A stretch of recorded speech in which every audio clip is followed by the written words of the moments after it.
Today on General Hospital, Dex agrees to Carly and Michael's new plan. Austin pushes Eva to comply, and TJ delivers news about Ned to his family in Carly's kitchen. Joss tells Dex she doesn't like that he'll be working for Sonny, but she understands his decision. He says it will be better this time, and she jokes, maybe you'll get shot less. Michael and Carly walk in, and Michael says to Joss, truce. Joss admits she's still angry with him, but at least he gave their mom a choice, unlike what he gave to Dex. Joss accuses Michael of leaving Dex out to dry. Michael says that's not true and that he has another job for him. Joss tells Dex he owes Michael nothing, but Dex wants to hear the offer. Michael wants him to keep working for Sonny, but this time keep an eye on him and protect him.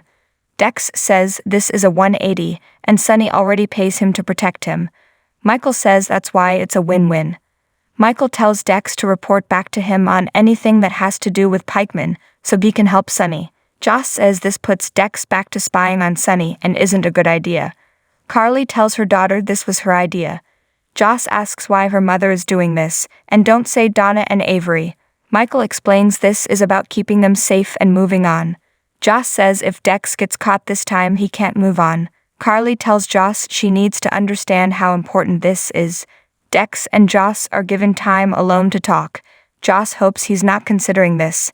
Dex replies he is, and Sonny needs someone who won't sell him out or cut and run, someone like him. Joss asks why it must be him. Dex says he's doing this for her, not the money. As they argue, Michael and Carly spy. Carly thinks Dex will bring Joss over to their side, and there is no way he'll disappear given how he's looking at Joss. Joss tells Dex that he hates that her family is putting him in this situation, but he reminds her that her family led him to her. They kiss. Joss tells Michael and her mom she doesn't like this and thinks they are terrible for putting this on Drew. Dex says he'll do it, and Michael thanks him. Carly says he needs to keep Michael informed as this Pikeman situation is one Sonny has never been in before. Austin meets Ava at the Metro Court and she gets right, to the point of betraying the most dangerous man she knows. She says Sonny could keep Avery from her, which is the worst thing she can imagine. Austin warns her there is worse. Mason could have her killed. Eva calls Mason an errand boy at best and wonders if he is acting without his boss knowing. Austin says Mason isn't calling the shots, and this boss is very powerful, and he's been trying to get out from under them for years. He says the best thing she can do is what Mason wants, otherwise they could both end up dead. Ava says Sonny has been investigated for years and never gone down, so how is she to do better than the feds? Austin warns her that Mason isn't talking about taking Sonny down, he's talking about taking Sonny out permanently. He asks her to consider that her life could be better with Sonny gone for good. Ava tells him to stop, she will not deprive Avery of her father, and she doesn't appreciate him manipulating her. Austin says she needs to understand how dangerous these people are, and he's trying to protect her. She asks why. He answers, well, you aren't boring, and when at your best, I love hearing you say mean things. It's like the burn after a strong drink. She responds, comparing me to cocktails, are you trying to flatter me? He says they can do this if they do it together. She again asks for a name as to who is behind this, but he can't give that to her. He finally presses her that he helped her with Nicholas, so it's time to return the favor. She can't believe this is one big quid pro quo. He says maybe a little, but she'll get to help herself in the process. Up at the pool, Tracy accuses Drew of attacking Ned and practically killing him. She orders Chase to arrest him. Drew explains that Ned ran in here yelling about something and tripped, fell in, and he jumped into the pool to save him. Tracy says this isn't the first time Drew's attacked Ned, he sucker punched him at the house, so arrest him. Olivia yells at Tracy this isn't the time. Tracy walks out, and Drew asks Chase if he's seriously going to arrest him. Drew recalls Ned tripping on the towel by the pool. Zeke shows up and asks why Drew is all wet. Drew fills him in on what happened, Tracy accusing him of attacking Ned, and that nobody else really saw what happened. Chase appears and asks Drew to come down to the station for a statement. Zeke steps in and says his client is soaked as is, but Drew says he's willing to answer the questions. Zeke pulls him aside and asks why he's not wanting to be with his family.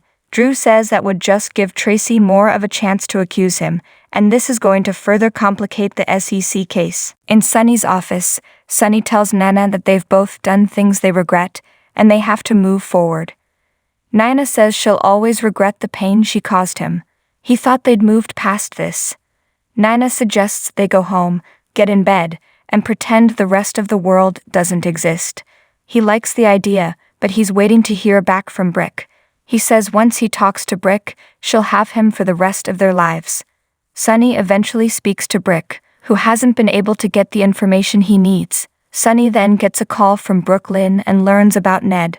Sunny informs Nina that Ned hit his head at the pool and is at GH. Sunny says he has to go, so Nina says she's coming with him. Drew with Zeke goes to the station and Chase takes his statement. Drew details everything that happened.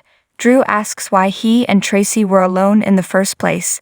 He says he was discussing business, and it needed privacy. Chase asks if he and Ned made contact before he fell. Drew insists he didn't even get near him. Chase asks why Tracy would make such an accusation. Drew says he and Tracy are at odds, family issues. A policeman tells Chase there is something he should see. Chase is called out, given the Metro Court pool security camera images. Meanwhile, Drew speaks with Zeke and says Tracy is trying to neutralize him, and he won't get into why here. He is sure the PCP will clear him. Zeke says if he is charged with assault, the SEC will never offer him a deal. At the hospital, a call comes in for the head nurse, and Liz takes it. She has to give the caller the news that Nurse Johnson is no longer with them, and she transfers the call. Finn overhears and says he still misses her. Liz does too, especially at work. Liz tells Finn that she's trying not to compare herself to Epiphany, and there are times she forgets she's gone and wishes she could ask her for advice. Liz says she taught her so much, especially not to take the hospital for granted. They end up getting back to work. Trissy and BLQ arrive at the hospital where Olivia is already waiting for news on Ned. She says he's being examined right now by Dr. Ashford. Finn walks by, and Tracy grabs him to talk about Ned. When she learns TJ is an intern, Tracy demands Finn get in there to examine Ned. Finn examines Ned and tells Tracy they've stabilized him, but he hasn't regained consciousness, and they are taking him to CT to make sure there is no brain swelling. Finn asked what happened, and Tracy claims Drew flew into a rage and attacked him for revenge. Nina and Sunny arrive, and Sunny hugs Brooklyn and Olivia. Sunny asks what is happening, and they fill him in. Nina calls it a horrible accident, but Tracy again accuses Drew of attacking Ned. TJ comes out and Olivia asks how her husband is. TJ explains there are some areas of swelling, but they won't know the extent of the injury until Ned wakes up. He says Ned is also suffering from low blood oxygen, indicating his brain was deprived of oxygen for a time. Brooklyn asks if he's saying her dad may never wake up, and is in a coma. TJ says it's too soon to tell. TJ allows Ned to have visitors one at a time, so Olivia goes first. Chase arrives and gives Brooklyn a hug. Tracy asks Chase if Drew is in jail. He says he came to see if she wishes to change her statement, which she refuses to do. He reveals the Metro Court security camera caught the entire incident and says perhaps she was emotional at the time, confused, and asks again if she wants to retract her statement. Tracy says maybe she misspoke, and Ned slipped and fell. Tracy storms off, and Finn follows her. Brooklyn thanks Chase, and Chase is sure Drew will be pleased it's over. Chase gets a text, and shoots a strange look over at Nina. Oliva visits with Ned, who is hooked up to life support. She tells him she's here, Brooklyn is here, and so is his mother. She begs him to wake up and come back to them, to her. Olivia exits the room in tears, and Brooklyn goes in to see her father. Meanwhile, Nana tells Olivia she's so sorry this happened, and to let her know if there is anything she can do. Chase looks at his phone, and back at Nina. Back at the station, an officer tells Drew that he's free to go, and the witness has recanted her accusation and stated the fall was an accident. Zeke is glad this all turned out okay.